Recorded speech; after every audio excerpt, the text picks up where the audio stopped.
할렐루야. 한 주간 잘 지내셨습니까? 오늘도 아침에 나오다 보니까 아주 관광버스들이 줄을 쫙 서 있고, 날씨가 또 이제 갑자기 또 더워지니까 이런저런 생각들이 많아지는 주간인 것 같습니다. 그러나 우리가 이 시간 주님을 잃지 않고 또 주님 주신 은혜를 기억하고 믿음의 고백으로 이 자리에 나오신 여러분들 최고인 줄로 믿습니다. 하나님께서 기뻐하시는 예배 자리로 우리 함께 나아가기를 소원합니다.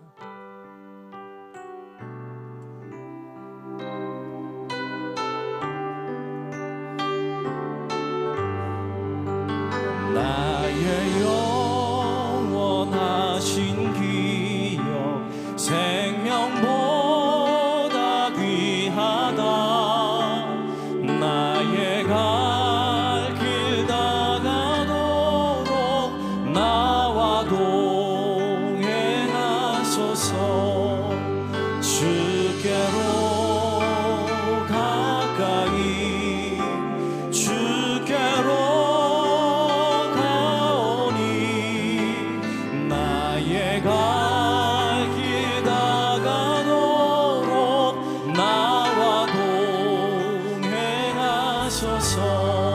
우리 1절 다시 찬양할까요?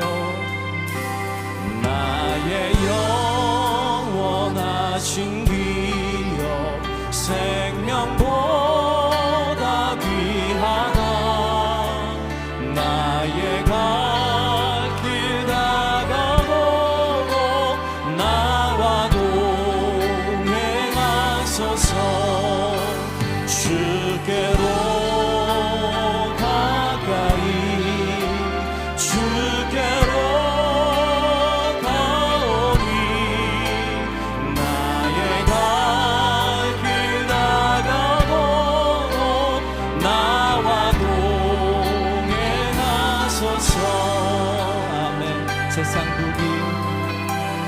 세상 국이 아니함과 모든 명예 버리고 험한 길을 가는 동안 나와 동행하소서. 주께로 가까이 주께로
계시네.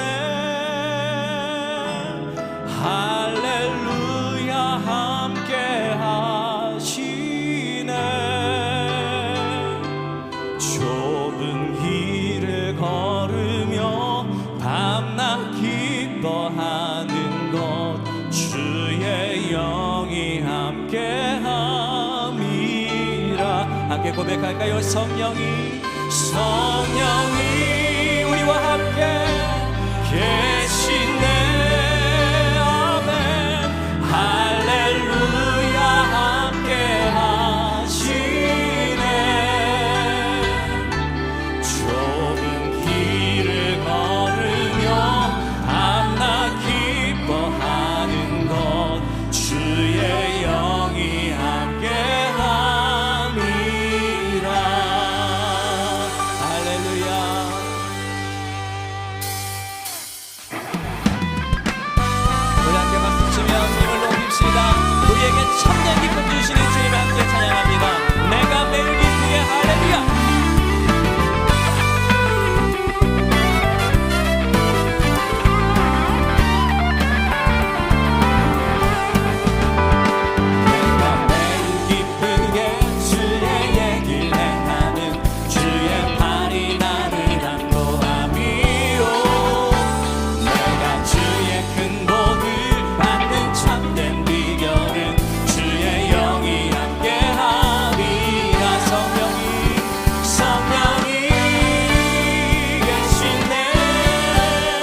하시니 나는 숲의 새와 같이 기쁘다. 내가 기쁜 마음으로 주의 뜻을 행하는 주의 영이 함께. 우리 사절 찬양할까요? 세상 모든 욕망과 나의 모든 정욕은 십자가의 힘이 못을 박았네. 어두운 밤이 지나고 무거운 짐 벗으니 주의 영이 함께하니라. 성령이 계시네. 할렐루야 함께하시네. 좁은 길을 걸으며 밤낮 기뻐하는 것 주의 영이 함께하니. 성령이 계시네. 성령이 계시네. 할렐루야 함께하시네. 좁은 길을 걸으며 밤낮 기뻐하는 것 주의 영이 함께함이라. 할렐루야 할렐루야.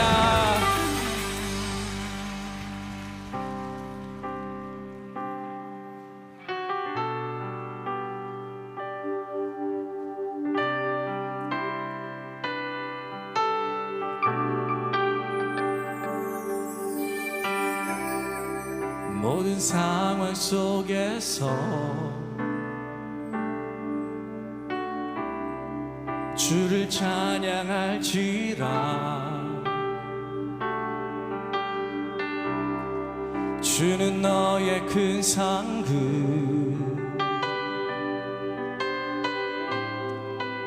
큰 도움이시라. 주의 얼굴 구할 때 주의 영을 부사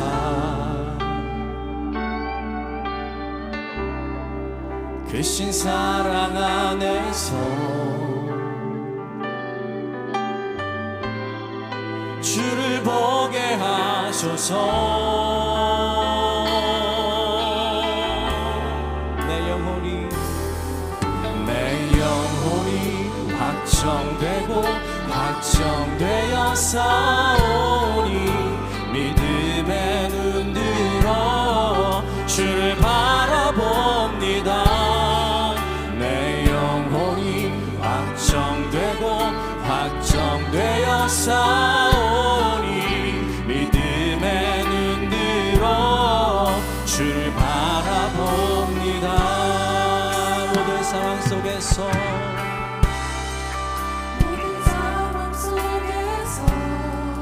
모든 상황 속에서 주를 찬양할지라. 주를 찬양할지라. 주는 너의 큰 상급, 주는 너의 큰 상급, 큰 도움이시라.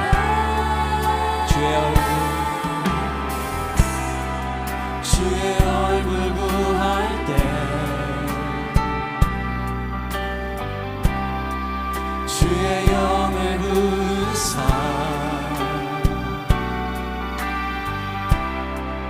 크신 사랑 안에서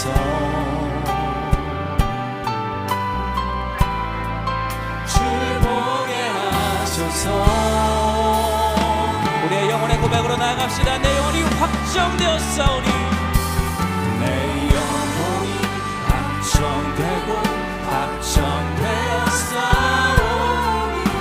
믿음의 눈으로 주를 바라봅니다. 내 영혼이 확정되고 확정되었사오니 믿음의 눈 들어 주를 바라봅니다. 주를 찬양할 때 주를 찬양할 때 주의 나라 힘이 맺네. 주의 영원한 나라 줄 보게 하소서. 내 영혼이 내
하나님을 바라보겠습니다. 내 영혼이 확정되었사옵니다. 아멘. 이것이 나의 고백입니다. 이제 함께 일어나서 찬송합시다. 오직 걸어가신 한 분 하나님만을 찬양하며 나아갑시다.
우리에게 참 평안을 주시는 주님을 찬양합니다. 주님은 우리의 길을 여호와께 맡기라 명하셨건만 한 주간도 삶의 현장에서 이를 거역하며 내 경험과 지식에 사로잡혔던 교만함과 나약한 모습을 회개하오니 우리를 용서하여 주옵소서. 세상은 우리의 움켜진 재물, 힘겹게 쌓은 지식과 명예, 그리고 때론 주를 위한 생명의 안위까지도 하나님께 맡기면 세상에서 무시당하고 실패한 인생이라고 유혹하는 작금의 시대에 살아가지만 우리가 하나님의 진리의 말씀 앞에 나를 처절하게 비울 때만이 비로소 하나님의 만지심으로 그분의 뜻을 깨달으며 우리 인생의 새로운 삶의 가치가 무엇인지 돌아보게 됨을 경험하는 놀라운 시간 되게 하옵소서. 우리 민족을 사랑하시는 하나님, 국정과 민생을 살피는 지도자를 세우기 위한 총선으로 대립과 반목이 난무하고 나의 생각과 다르면 그를 적대시하는 어수선한 이 나라에 속히 안정을 되찾게 하옵소서. 모든 지도자들이 정의와 공의의 하나님을 경외하는 마음으로 백성을 두려워하고 민생을 살피며 나라의 미래를 걱정하는 지혜를 모으게 하옵소서. 하나님께서 우리를 기억하시고 긍휼히 여기시는 그 길만이 우리의 소망임을 고백하오니 선교 역사 110년의 우리 대한민국을 불쌍히 여겨 주옵소서. 주안교회를 통하여 새 일을 행하시는 하나님, 광야의 길을 여시고 사막의 생수의 갱을 흐르는 역사가 우리 주안교회로부터 시작되기를 간절히 소원합니다. 아름다운 예배 공동체를 통하여 우리 모두는 주님과의 관계가 다시 회복되어 하나님의 마음에 합당한 예배자로 세워가게 하옵소서. 하나님의 놀라우신 은혜와 섭리 가운데 100주년을 준비하는 주안교회가 하나님의 꿈을 이루기 위하여 새로운 비전을 품고 믿음의 역사를 쓰는 발걸음을 옮기오니 이 시대에 쓰임받는 건강한 교회로 우뚝 서게 하옵소서. 한평생 오직 목양에 전념하신 담임 목사님을 필두로 모든 교육자가 성도가 성령의 교통 가운데 먼저 마음이 하나 되게 하옵소서. 거친 파도가 폭풍같이 몰아쳐도 주와 함께 날아오르며 우리의 영혼이 잠잠히 주님만 바라보는 가운데 성도 한 분 한 분에게 향하신 하나님의 계획과 섭리를 깨달아 하나님의 크신 사랑과 능력을 온전히 누리는 은총을 허락하여 주옵소서. 말씀으로 세상을 창조하신 하나님 아버지, 이 시간 하나님의 말씀을 선포하시는 한인덕 목사님을 축복하여 주옵소서. 새로운 리더십과 영적인 능력을 덧입혀 주옵소서. 하나님의 말씀을 대언하실 때 성도님들에게 생명과 구원의 진리를 깨닫고 하나님을 더욱 깊이 알아 우리의 완악한 마음이 녹아지고 오직 그리스도의 평강만이 임하게 하옵소서. 받은 은혜와 사명으로 한 주간 살아갈 때 하나님을 위하여 자신을 비우고 나의 주권을 내어드릴 때 하나님으로 채워지는 일을 경험케 하옵소서. 길과 진리와 생명 되시는 예수 그리스도의 이름으로 기도드립니다. 아멘. 하늘에 계신 우리 아버지여, 이름이 거룩히 여김을 받으시오며 나라가 임하시오며 뜻이 하늘에서 이루어진 것 같이 땅에서도 이루어지이다. 오늘 우리에게 일용할 양식을 주시옵고 우리가 우리에게 죄 지은 자를 사하여 준 것 같이 우리 죄를 사하여 주시옵고 우리를 시험에 들게 하지 마시옵고 다만 악에서 구하시옵소서. 나라와 권세와 영광이 아버지께 영원히 있사옵나이다. 아멘.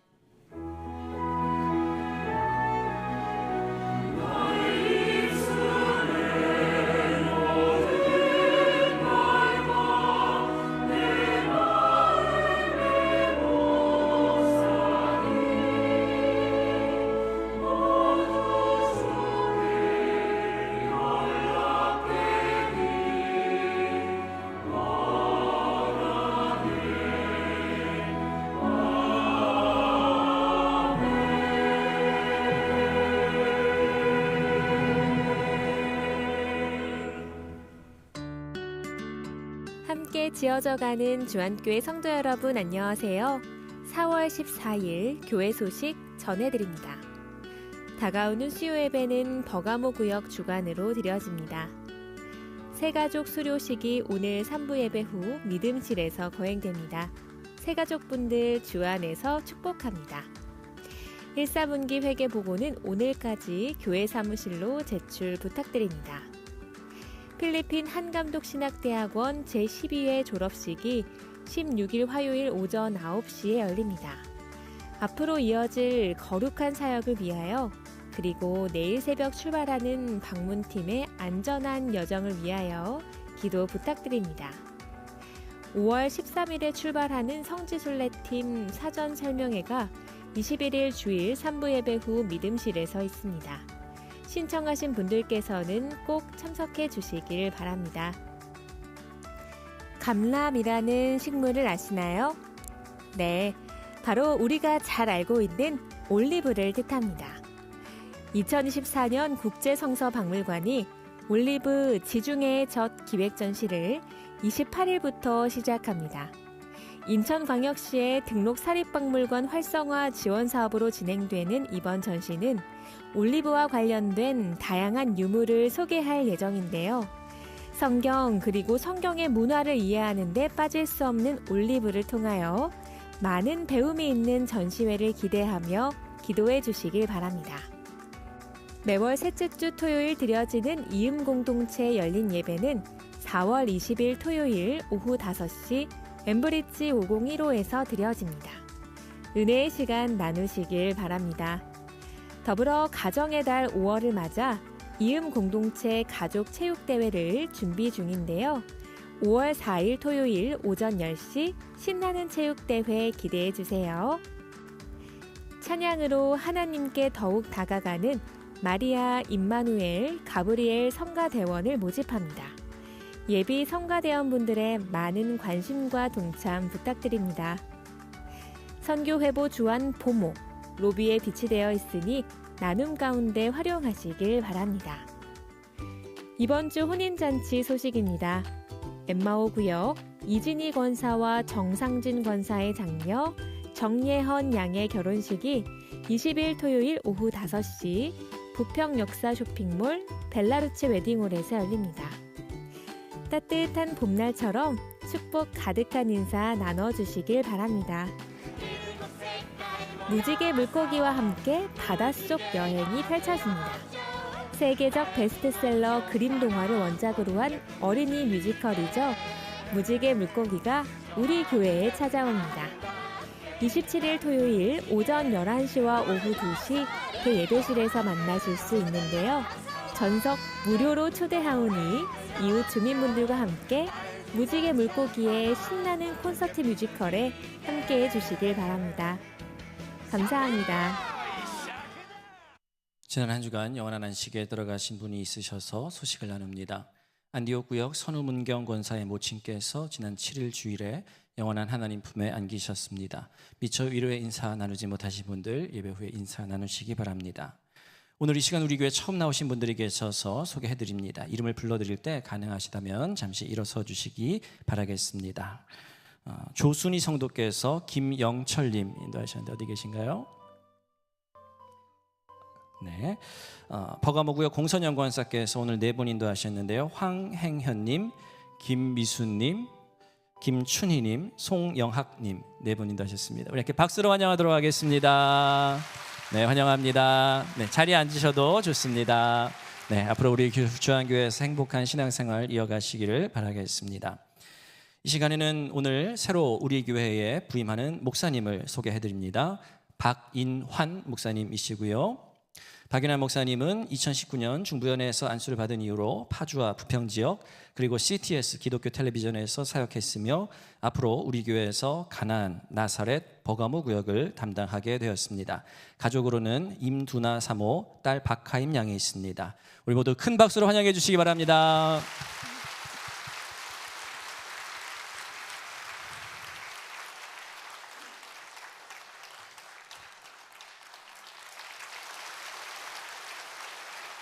네, 들어가 주시고요. 이 시간은 봉헌 시간입니다. 봉헌은 예배 전후에 예배당 밖에 있는 헌금함 그리고 온라인을 통해 참여해 주시기를 부탁드리겠습니다. 봉헌 찬송으로 찬송가 454장 함께 부르겠습니다.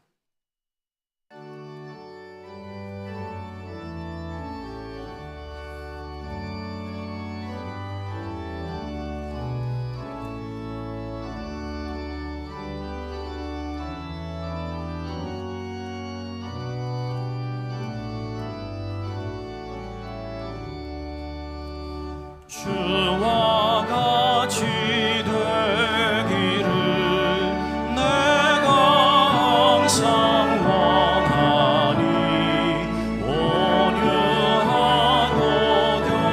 겸손한 주의 마음 주소서. 세상에서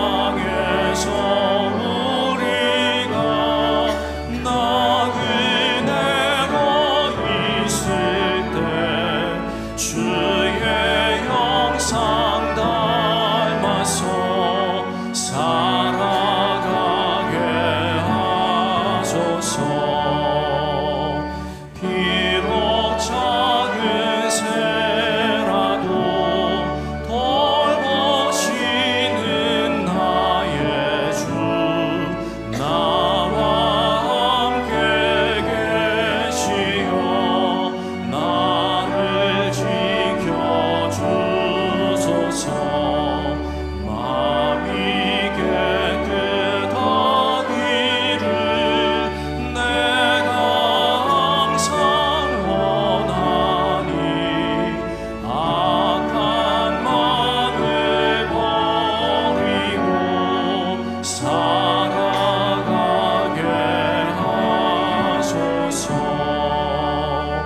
주와 같이 되기를 내가 항상 원하니 주님 뜻을 따라서 살아가게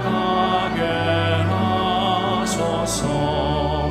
주 은혜로 거듭나 말씀 위에 굳게 서 영원 무궁하도록 주와 함께 살리라. 아멘.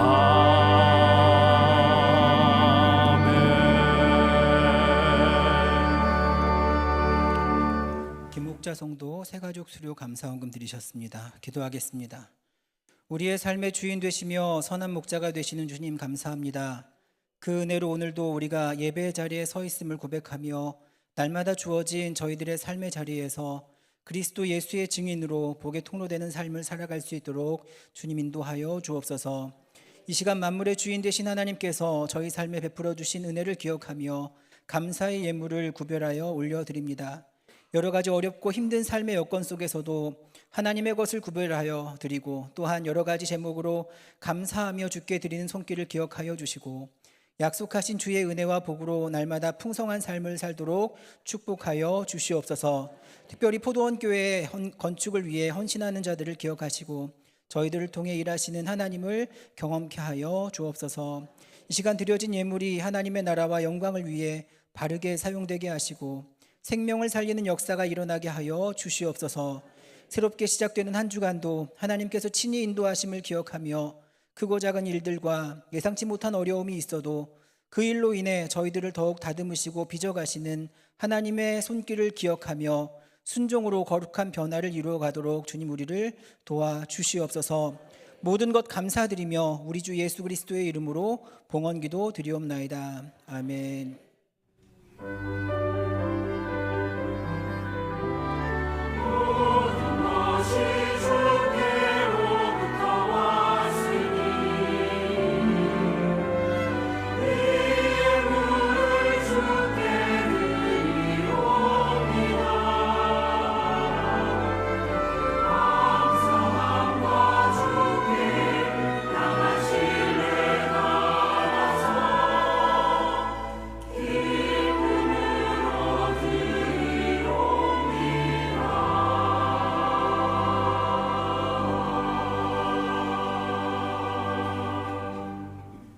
오늘 이 아침 우리에게 주시는 하나님의 말씀은 창세기 4장 7절의 말씀입니다.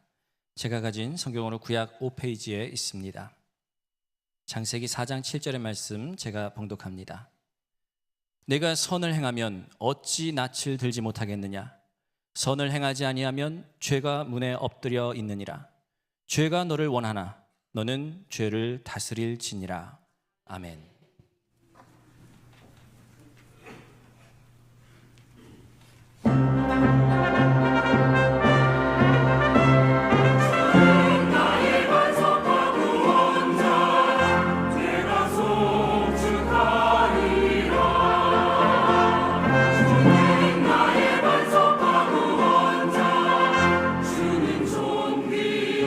주는 존귀 찬양 받으러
네, 귀한 찬양 감사드립니다.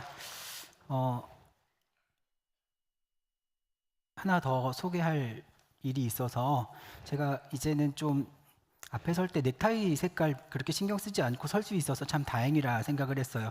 선거 전에는 제가 빨간색 넥타이를 좋아하는데 함부로 멜 수 없었거든요. 오늘도 파란색 넥타이 매는데 주저하지 않았거든요. 우리 22대 총선에서 저희 교회 허종식 집사님께서 미추홀 갑 이제 국회의원으로 당선되셨습니다. 여러분들 뭐 생각이나 여러분들 정치적인 견해들이 다 다르실 텐데 그래도 하나님께서 우리 교회의 귀한 일꾼을 이 지역에 섬기는 일에 사용하시려고 하는데 우리 허종식 집사님 앞으로 나오실 때 우리 잠깐 축하하는 시간 갖도록 할까요?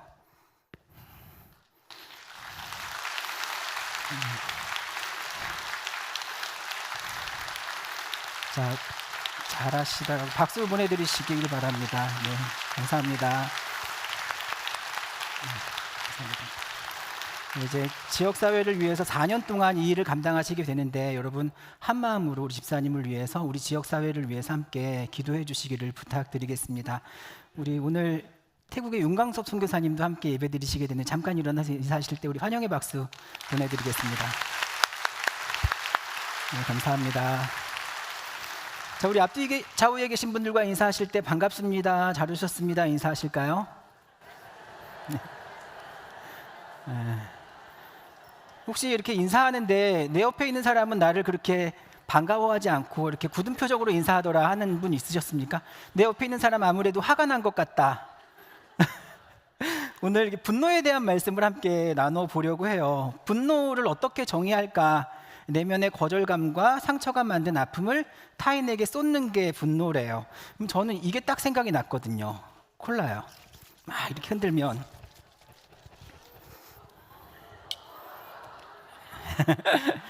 제가 이렇게 함부로 이런 거 하지 않습니다. 예. 목사님이 보고 계시잖아요 지금. 이거 여기 쏟으면 큰일 납니다. 이게 꼭 그런 거 같은 거예요. 분노. 이거를 이렇게 흔들어서 이렇게 탁 해서 쏟아질 때 이걸 자기를 향해서 돌리는 사람을 전 본 적이 없어요. 쏟아지면 항상 이렇게 밖으로. 내가 분노를 내서 이게 쏟아지면 꼭 피해는 누가 봐요? 타인이 보게 되더라고요. 이걸 막을 수가 있습니까?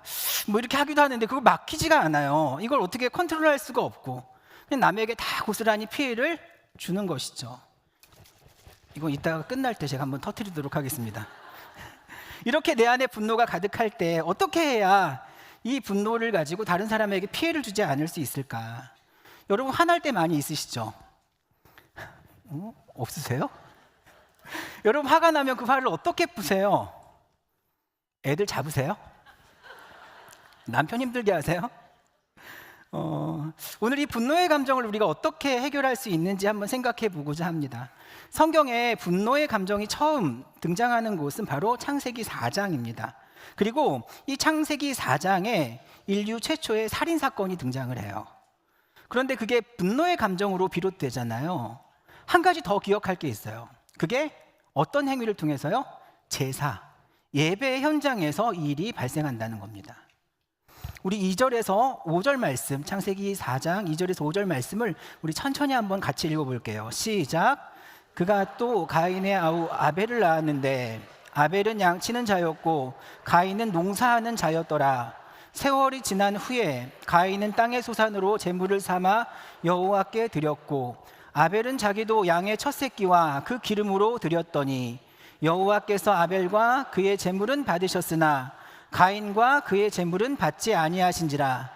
가인이 몹시 분하여 안색이 변하니. 여기 5절 끝에 보면 가인이 몹시 분하여 안색이 변했다. 몹시 분했다라는 말이 히브리 말로 와이하르인데 이게 분노가 타오르다 이런 뜻이에요. 분노가 막 타오르는 겁니다. 근데 여러분 지금 가인이 왜 분노하고 있습니까? 분노하는 이유가 뭐예요? 누구에게 분노하는 겁니까? 하나님이 맞습니까? 아벨입니까? 누구에게 분노하는지는 정확히 나와 있지 않지만 화난 이유는 분명히 나옵니다. 왜 화가 났어요? 하나님께서 가인과 그의 제물을 받지 않으셨기 때문이에요. 하나님께 거절되었기 때문에, 하나님께서 나를 인정해주지 않았기 때문에 지금 분노하고 있는 겁니다. 그렇다면 여러분, 왜 하나님이 가인의 제사를 받지 않으셨을까요? 사실 이 구절은 많은 성경학자들이 해석하는데 어려움을 느끼는 구절 가운데 하나입니다. 해석이 워낙 다양해요. 우리도 어렸을 때 많이 다양하게 배웠잖아요. 일단 가인하고 아벨은 형제예요. 가인은 농사를 짓는 자였고 아벨은 양을 치는 자였습니다. 세월이 지나서 하나님께 제사를 드립니다.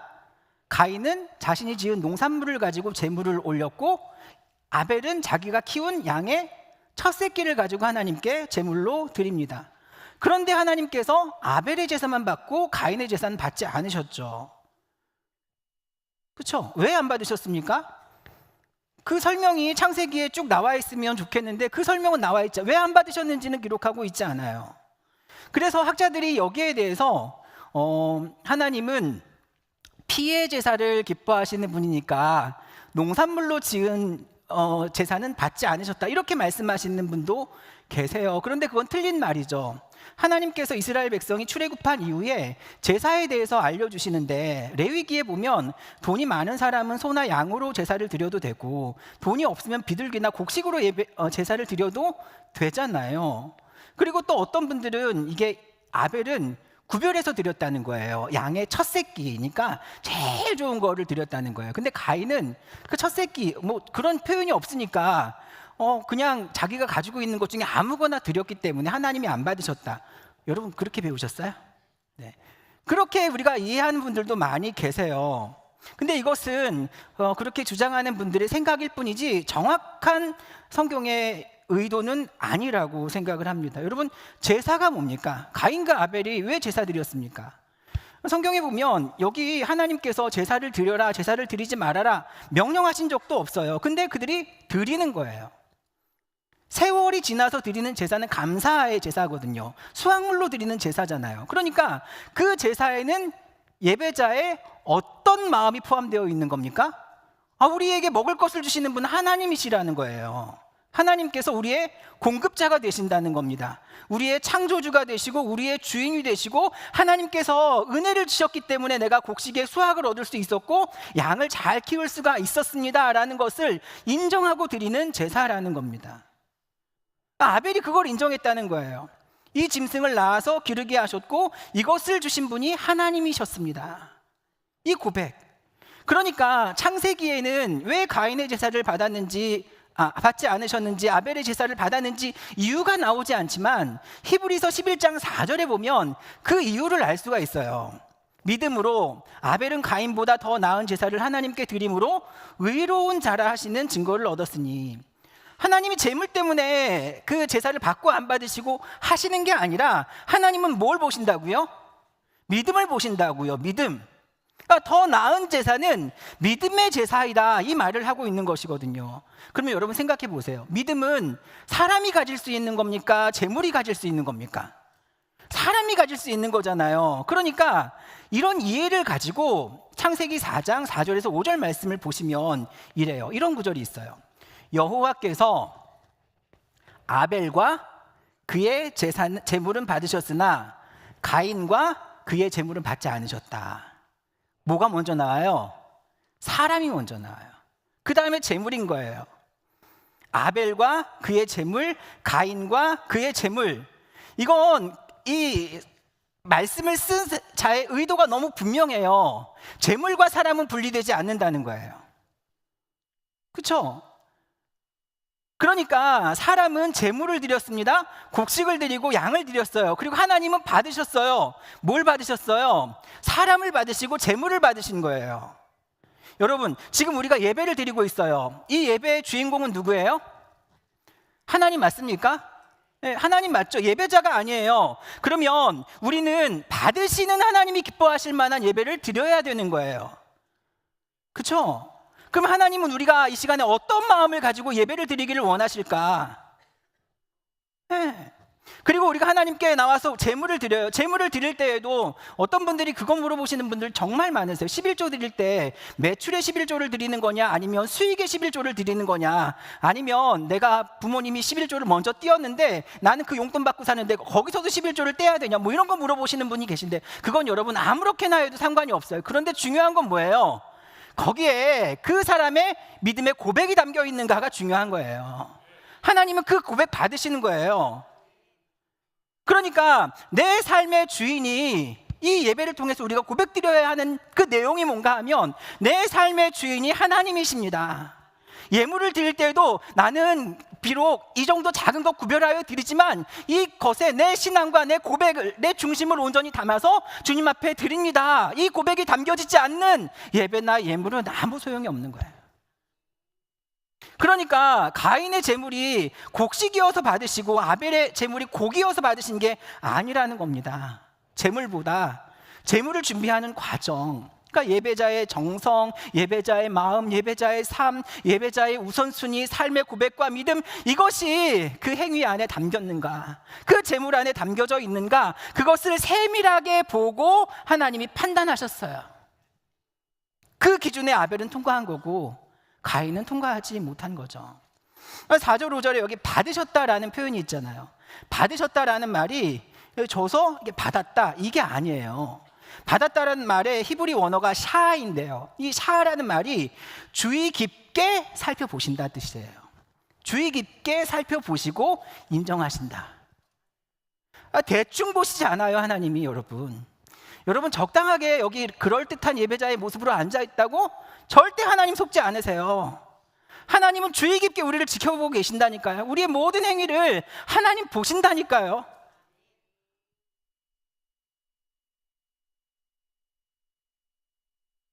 재물과 사람은 분리가 되지 않아서 온전한 하나로 하나님께 드려지거나 거절되거나, 결국 거기에 대해서 하나님께서 가인의 예배는 받지 않으시고 아벨의 제사만 받으신 거잖아요. 히브리서 11장 4절을 다시 한번 보세요. 믿음으로 아벨은 가인보다 더 나은 제사를 하나님께 드림으로 의로운 자라 하시는 증거를 얻었으니 하나님이 그 예물에 대하여 증언하심이라. 그가 죽었으나 그 믿음으로 지금도 말하느니라. 아벨은 뭘 드렸어요? 제사를 드렸는데 하나님이 뭘 증언하세요? 예물을 증언하시는 거예요. 제사와 예물이 동일한 겁니다. 믿음으로 아벨은 제물을 드렸다. 아벨이 드린 행위는 믿음이었다. 여러분, 믿음이 뭐라고 그랬어요? 제가 지난주에 믿음은 하나님이 행동하실 때까지 기다리는 태도라고 그랬어요. 이 말은 곧 하나님을 완전히 신뢰하는 것, 하나님을 하나님으로 인정하는 것. 그런데 가인은 뭐가 없었어요? 믿음이 없었다. 하나님을 하나님으로 인정하는 태도가 없었다. 그러니까 하나님께서 그 가인의 의도를 다 정확하게 꿰뚫어 보신 거예요. 여러분, 우리는 절대로 하나님 속일 수가 없다니까요. 그 믿음이 사라진 가인에게 찾아온 결과가 뭐예요?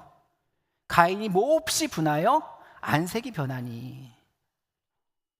가인의 제사가 하나님께 받아지지 않았다는 것에 대해서 분노하기 시작하는 것이죠. 이 분노는 누구를 향한 거예요? 저는 처음엔 가인이 아벨을 죽이니까 아벨을 향한 분노인 줄 알았어요. 시기심, 질투심 때문에요. 그런데 가만히 보니까 이것은 자기 스스로를 향한 분노인 거예요. 왜요? 내가 어떤 기대를 가지고 행한 일이 내 뜻대로 되어지지 않았을 때 이거 못 참겠는 거예요. 하나님이 자기의 제사를 받아주실 줄 알았는데 하나님이 받아주시질 않는 거예요. 거절하신 거예요. 여러분, 이런 기분 느껴보신 적 있으세요? 박세리 아시죠? 박세리. 이분이 유명해진 게 1998년인가요? 어디 미국에서 하는 유명한 골프 대회에서 우승을 하면서 유명해졌죠. 아마 저 장면 다 기억하실 겁니다. 저 때가 IMF 다음 해인가 그러거든요. 그러니까 나라가 부도를 맞은 상황에서 온 국민들이 막 힘들어하고 어려워할 때, 큰 역경에 빠지게 되었을 때, 지금 박세리가 공을 쳐서 그 공이 연못에 빠진 거잖아요. 큰 역경에 빠진 거잖아요. 그런데 박세리가 신발을 벗고 양말을 벗고 들어가서 그 공을 탁 쳐내고 그것을 이렇게 넣고 우승했잖아요. 그러면서 우리가 저 장면이 나올 때 꼭 따라 나오는 노래가 있었죠. 우리 나갈 길 멀고 험해도 끝내 이 길이라 하면 여러분 아멘 하셨죠? 아멘. 근데 얼마 전에 TV를 보니까 그렇게 화려한 시절을 보냈던 박세리 선수도 진짜 힘들었던 시간들을 이야기하는데 저 그 얘기를 들으면서 굉장히 공감이 되는 거예요. 늘 1등 할 때는 사람들이 박수만 쳐줬대요. 대한민국에서 미국에서 활동을 해도 한국 국민들이 막 그걸 보고 박수 쳐주고 막 위로해주고 격려해주고 하니까 막 힘이 났답니다. 근데 박세리 선수가 2004년부터 2년 동안 극심한 슬럼프에 빠지게 돼요.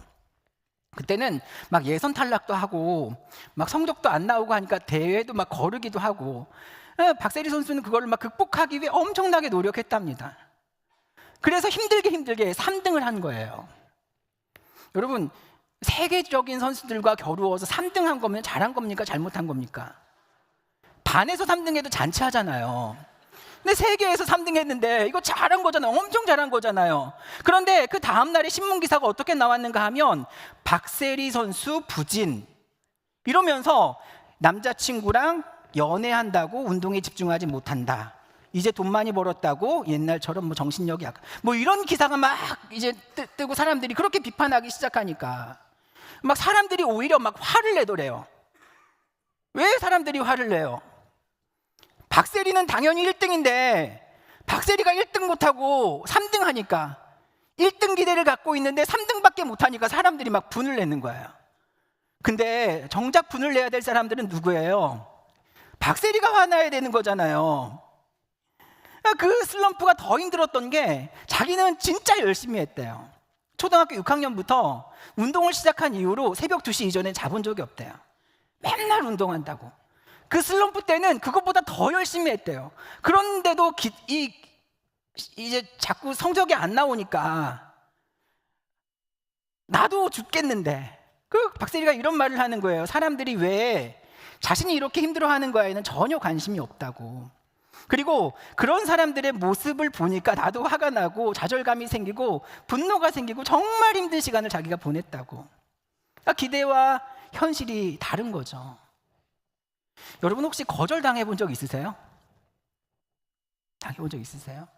저도 말씀을 준비하면서 내가 거절당해 본 경험이 있었나 한번 생각을 해봤어요. 근데 없는 줄 알았는데 있었어요. 얼마 전에요. 신방을 마치고 점심 식사를 하러 가는데 식당에 같이 그 속해 식구들하고 쭉 가는데 식사 자리 10명이 앉으면 성도님들과 같이 밥 먹으면 여러분 아마 여러분들 목사님들하고 식사하러 가실 때 그 장면을 떠올리시면 똑같을 거예요. 아마 서로 제 옆에 앉으려고 막 애쓰시는 게 아니라 서로 안 앉으려고 막 이 앞자리 비어있고 옆자리 하나씩 비어있고, 그러면 그 자리는 누가 앉아요? 늦게 오는 사람이 앉는 거예요. 늦게 오는 사람이 앉으면 제가 보거든요. 저도 이제 조금 무안하잖아요. 내 앞에 안 앉으려고 그러니까 내가 혹시 뭐 냄새 나나? 이렇게 맡아보기도 하고, 그런 것도 아니 내가 많이 먹어서 저분들이 날 피하나? 뭐 그런 생각들도 하고 괜찮아요. 앉아밥 먹어요. 앉으세요. 이렇게 하는데도 절대 안 앉으세요. 목사님 뭐 아직 어려워서 그렇다나? 근데 제가 이렇게 나중에 오시면 늦게 오시는 분들이 거기 이렇게 앉는데 미리 앉아 계신 분들이 이렇게 딱 눈으로 하는 말을 제가 이렇게 딱 대충 해석해 보면 그런 거예요. 한번 벌 받아봐라. 뭐 이런. 제가 물론 잘못 이해하는 걸 수도 있어요. 근데 목사님 앞에서 밥 먹어봐라. 이게 얼마나 힘든 일인데. 뭐 이런 거 있잖아요. 근데 목사님이 불편해서 그런 거 이해해요. 이해하는데 목사들의 심정도 조금 이해해 주세요. 교회에서 성도들이 목사 불편해하면 누가 목사가 어디 가서 환영받아요? 밖에 사람들이 저를 이렇게 환영해 주지 않거든요. 성도님들이 좀 환영해 주셔야 되는 거 아니에요? 사실 이 부분은 설교에서 빼도 상관이 없는데 제가 언젠간 이런 말을 꼭 한번 해보고 싶었어요. 그래서 억지로 넣었으니까 뭐 크게 생각하지 마시고, 그러니까 앞으로 식사하실 때 목사님들 옆자리 거절하지 마세요. 상처 받아요. 그냥 계속 말씀 보겠습니다. 5절 보시면 거기 가인이 안색이 변했대요. 그렇죠? 이게 이펠루 파나유라는 히브리 말인데 얼굴이 떨어졌다 이런 뜻이에요. 얼굴이 떨어졌다. 그러니까 극심한 분노와 불안이 그의 얼굴에 고스란히 드러나는 겁니다. 그러니까 얼굴이 땅에 떨어지는 거예요. 고개를 푹 숙이게 되니까 뭘 못 봐요? 하나님을 못 보는 거예요. 지금 여러분 가인이 내가 화를 내야겠다, 분을 내야겠다, 내가 안색이 변해야겠다, 내가 하나님을 쳐다보지 말아야겠다 해서 그렇게 하는 게 아니죠. 가인은 지금 자신이 왜 그런 행동을 하는지, 왜 내게 이런 감정이 생기는지 스스로도 이해가 되질 않는 거예요. 그러니까 하나님이 그걸 가르쳐 주시잖아요. 6절 말씀, 여호와께서 가인에게 이르시되 내가 분하여 함은 어찌 됨이며 안색이 변함은 어찌 됨이냐. 내가 분하여 함은 어찌 됨이냐. 이 질문은 하나님께서 가인 너 자신을 한번 돌아보라는 거예요. 감정에 끌려가지 말고 그 감정이 왜 생기는지 스스로에게 물어봐라. 너의 분노가 어디서부터 난 것이냐. 그리고 이렇게 말씀하시죠. 7절, 내가 선을 행하면 어찌 낯을 들지 못하겠느냐. 선을 행하지 아니하면 죄가 문에 엎드려 있느니라. 죄가 너를 원하나 너는 죄를 다스릴지니라. 여러분, 이게 분노한 사람에 대한 하나님의 처방이에요.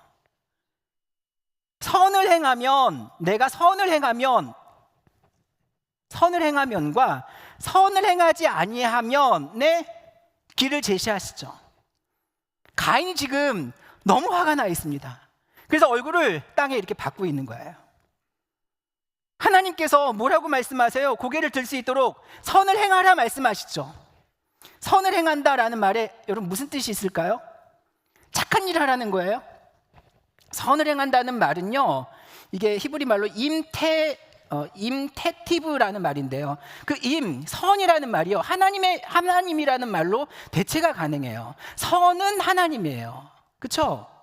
선이 하나님의 본질이시잖아요. 그러니까 선을 행하라라는 말은요, 선이신 하나님 그분을 향해 얼굴을 들고 그분께서 원하시는 행동을, 삶을 살아라, 이런 뜻이에요. 고개를 들고 그분께 내 관심을 집중해라. 그러니까 그 뒤에 따라 나오는 말이 뭐예요? 낯을 들지 못하겠느냐. 얼굴 들어라라는 거예요. 나를 봐라. 여러분 기억하세요. 내 안에 분노가 밀려올 때 고개를 숙이는 건 뭡니까? 내 분노 상황에 집중하는 것이거든요. 근데 그렇게 하지 마시고 고개를 들고 하나님을 바라보셔야 되는 거예요. 그런데 가인이 그 길을 선택하지 않죠. 선을 행하지 아니하면의 길을 선택해요. 선을 행하지 아니하면 어떻게 됩니까? 죄가 문 앞에 엎드려 있다. 여러분 이거 한번 생각해 보셔야 돼요. 무시무시한 장면이에요. 엎드리다라는 말이 잠복하다라는 뜻이거든요. 뭐가 잠복해요? 죄가 어디예요? 문 앞에. 그냥 마치 죄가 엎드린 모양이 야수가 먹이를 잡아먹기 위해 웅크리고 있는 모습이에요. 이렇게 눈 무섭게 뜨고. 엄청 무섭죠. 들어갈 때에도 나를 확 노려보고 나올 때도 확 노려보고. 이 말은 사탄이 우리의 마음의 문, 곧 심령에 침입해서 죄로 우리를 굴복시키기 위해 호시탐탐 기회를 노리고 있다는 거예요. 그때 우리는 이 마음의 문을 잘 지켜내야 하는데, 한순간 우리가 마음을 그 분노에게 내어주는 순간에 그 분노의 공간을 통해서 죄가 내 안에 싹 들어오는 거예요. 나를 장악해버리는 거예요. 하나님이 뭐라고 말씀하세요? 죄가 너를 원하지만 너는 죄를 다스려라. 죄가 너를 향해서 길을 쓰고 달려들어서 너를 삼키려고 하지만 너는 그렇게 죄에게 너의 공간을 내어주지 말고 죄를 다스려라. 근데 가인은 그 자리에서 선이신 하나님을 바라보지 못해요. 계속 자신의 상황에만 몰입하고 있죠. 가인 속에 가득 들어찬 그 분노의 공간을 통해서 문 앞에 웅크려 있던 죄가 가인 안으로 싹 들어가서 그를 완전히 사로잡아 버리고 거절감과 상처가 만든 아픔을 누구에게 쏟아내요? 아벨에게 확 쏟아내는 거예요. 8절이죠. 가인이 그의 아우 아벨에게 말하고 뭐라고 말해요? 들로 나가자. 그들이 들에 있을 때에 가인이 그의 아우 아벨을 쳐 죽이니라. 이렇게 인간의 첫 번째 분노는 살인으로 연결이 돼요. 사랑하는 주한교회 성도 여러분, 살인하지 마십시오. 웃으시잖아요. 살인하지 마십시오 했을 때 아멘 해도 그 사람 좀 이상하죠. 맞죠? 사람 죽이는 그 일은 아무나 할 수 있는 일이 아니라고 생각하잖아요. 누가 여러분 살인을 해요? 쉽게 해. 근데 저는 지금 이 시대를 바라보면 굉장히 두려운 거예요. 분명히 사람을 죽이는 일은 아무나 할 수 있는 일은 아니에요. 그런데 또한 누구나 할 수 있는 일이기도 해요. 미국에 막 총기 난사 사건 나고 작년에 우리나라에 묻지마 살인 이런 거 참 많이 났잖아요. 그때마다 그 이제 TV에 뉴스에 그 사람들이 얼굴이 딱 나타나면 그것 봐 저놈은 저럴 줄 알았어 했던 사람들이 있던가요? 겉으로 볼 때는 그렇게 선해 보이고 착해 보이고 어떻게 저런 사람이 저런 일을 해? 뭐 이런 경험들이 우리 참 많잖아요. 그 사람들이 처음부터 그렇게 그 죄를 짓겠다 마음 먹었을까요? 과연? 아니죠. 자꾸 내 삶에 기대가 꺾이고 마음속에 거절감이 쌓이고 내 뜻이 자꾸 좌절되는 상황 속에서 하나님을 바라봐야 할 사람들이 하나님을 망각함으로 말미암아 그 속에 쌓인 분노가 해결이 되질 않는 거예요. 쌓이지 않고 계속 쌓이다 보니까 어느 연약한 틈을 타서 그냥 거기서 뻥 터져버리는 거죠. 이번 한 주를 살면서 우리도 수없이 많은 분과 화를 품는 순간이 분명히 찾아올 거예요. 나는 절대로 화내지 않아. 아니요, 여러분 자신하지 마세요. 거절감, 상실감, 낙심, 실망 뭐 이런 것들이 내 삶에 막 몰려오게 될 때 우리는 두 가지 갈림길에서 고민하게 될 거예요. 내가 분노를 다스리든지 아니면 분노에게 내 삶을 완전히 내어주든지. 여러분 어떤 길을 선택하시겠습니까? 절대로 내어주시면 안 돼요. 예수님도 그게 얼마나 무서운 일인지 아셨기에 산상수훈의 첫 번째 설교에서 이런 말씀을 하시거든요. 옛사람에게 말한 바 살인하지 말라. 누구든지 살인하면 심판을 받게 되리라 하였다는 것을 너희가 들었으나 나는 너희에게 이르노니 형제에게 노하는 자마다 심판을 받게 되고 형제를 대하여 나가라 하는 자는 공회에 잡혀가게 되고 미련한 놈이라 하는 자는 지옥불에 들어가게 되리라. 그러므로 예물을 제단에 드리려다가 거기서 내 형제에게 원망 들을 만한 일이 있는 것이 생각나거든 예물을 제단 앞에 두고 먼저 가서 형제와 화목하고 그 후에 와서 예물을 드리라. 내 속에 있는 분노의 감정을 다스리는 것도 중요하지만 다른 사람들에게 너희가 그런 분노를 심게 했던 일들이 있다면 그것도 너희들 기억해라, 경계해라 라는 거예요. 산상수훈의 첫 번째 설교에서 살인하지 말아라. 여러분 우리 잘 살인하지 않잖아요. 그런데 우리가 사람을 죽이지 않았을지 모르지만 지금 예수님이 무슨 말씀하고 계시는 거예요? 누구든지 형제에게 노하는 자마다, 분노하는 자마다 심판을 받게 될 것이다. 또 형제에 대해서 라가라, 어리석은 자라 말하거나 미련한 사람이라고 말하는 것 자체가 살인하는 일은 아닐 테지만 그것이 그 사람 안에 분노를 유발시키는 일이 된다. 분노의 씨앗을 심는 일이 된다는 거예요. 그거 하지 말아라. 사랑하는 주안교회 성도 여러분, 그리스도인이 된다는 것은 이렇게 말 하나, 행동 하나를 조심하는 사람이 되는 거예요. 그렇기 때문에 내 말 한마디가, 행동 하나가 누구에겐가 상처와 아픔을 주었다면, 그 사람을 분노하게 만들었다면 그것이 내 의도와 의지와 상관없이 되어진 일이라 할지라도 그 사람의 분노를 누그러뜨리고 화해할 책임이 누구에게 있는 거예요? 나에게 있는 거예요. 저도 이 말씀을 준비하면서 여러 이렇게 생각나는 사람들이 있더라고요. 이거 어떻게든 해결해야 될 텐데, 풀어내야 할 텐데.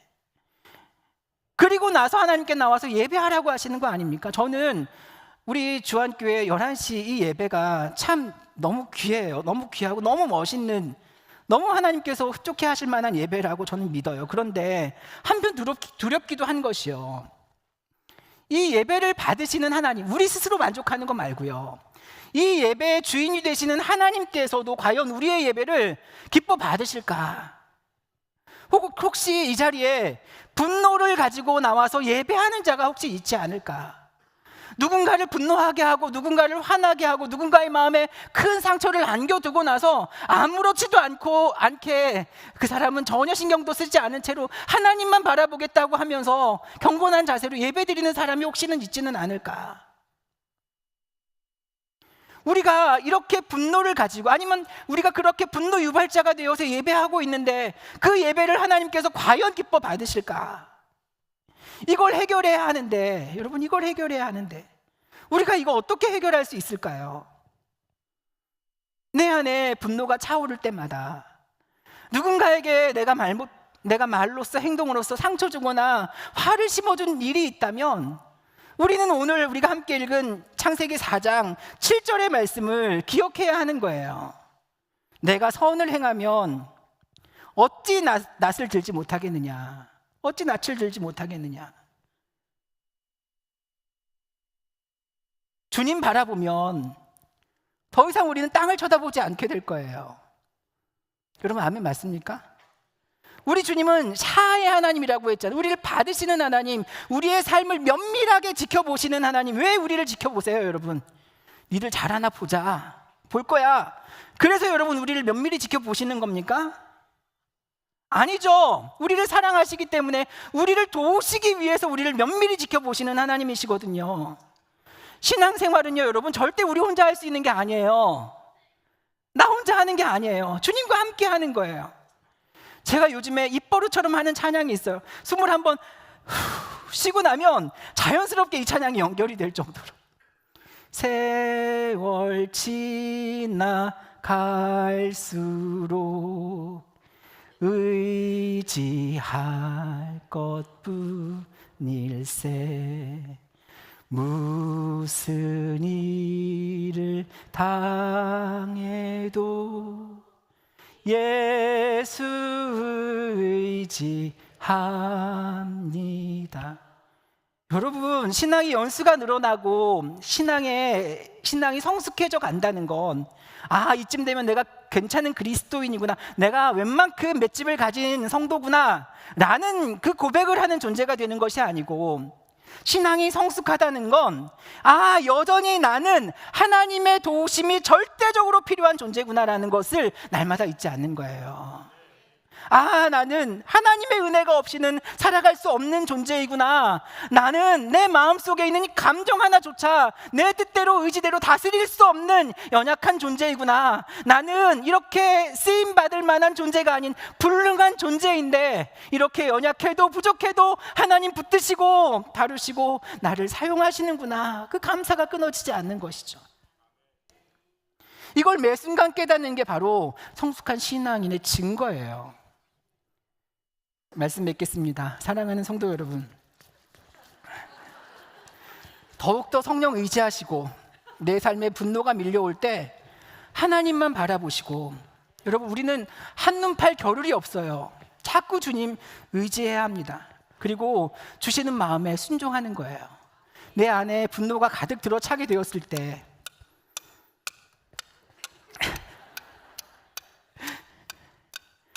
그래서 자꾸만 내 안에 거절감과 상처와 아픔과 불안이 채워져서 더 이상 어떻게 감당할 수 없을 때, 그때마다 우리는 자꾸 내 상황을 주목하고 거기에 집중하는 것이 아니라 자꾸 나를 치는 거예요. 이렇게 이 말씀을 기억하는 거예요.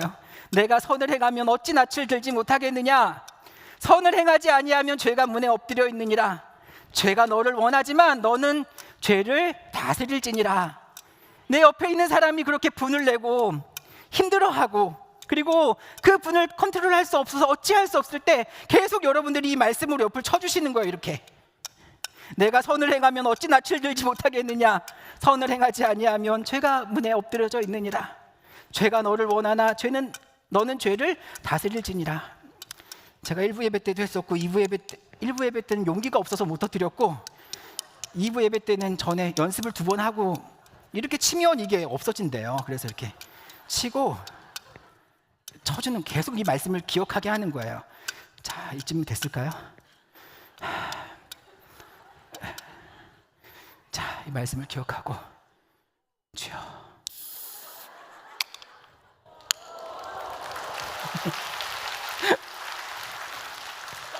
하나님 감사합니다. 여러분, 분노가 찾아올 때마다 이 말씀 절대로 잊지 마시기를 바랍니다.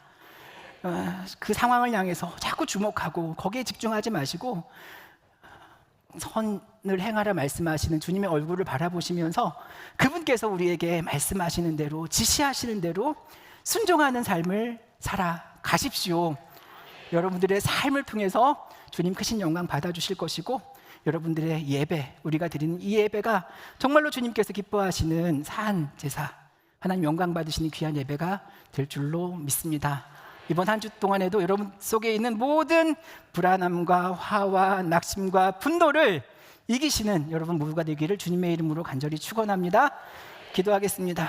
사랑과 은혜의 주님 감사합니다. 오늘도 우리에게 귀한 말씀을 통하여서 내 삶에 분노가 밀려올 때 어떻게 감당해야 하는지 주님께서 알게 하셨습니다. 하나님, 분을 잘 다스리는 하나님의 백성이 되게 하여 주옵소서. 땅 아래 고개를 쳐박고 그 상황을 바라보는 인생이 되지 않게 하여 주시고, 우리의 시선을 낯을 주님께로 향하게 하여 주시고, 하나님께서 주시는 선한 마음을 날마다 공급받으며 살아가는 우리들 되게 하여 주옵소서.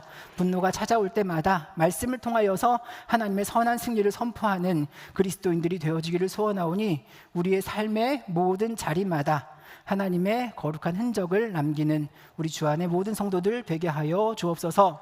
그렇게 하실 것을 믿고 감사드리며 예수님의 이름으로 기도합니다. 아멘. 다 함께 일어나서 다짐 찬양하시겠습니다.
지금은 우리를 구원하신 그리스도 예수의 은혜와 아버지 하나님의 극진하신 사랑하심과 성령님의 감화감동 역사하심이 주신 말씀을 기억하며 내 삶에 분노가 밀려올 때 오직 주님의 얼굴을 구하며 그분의 은혜를 구하며 그분의 말씀대로 순종하며 살기로 결단하고 다짐하는 우리 주안교회 모든 성도들 위에와 저들의 가정 위에, 일터 위에 이제로부터 영원까지 함께 하시기를 간절히 축원하옵나이다. 아멘.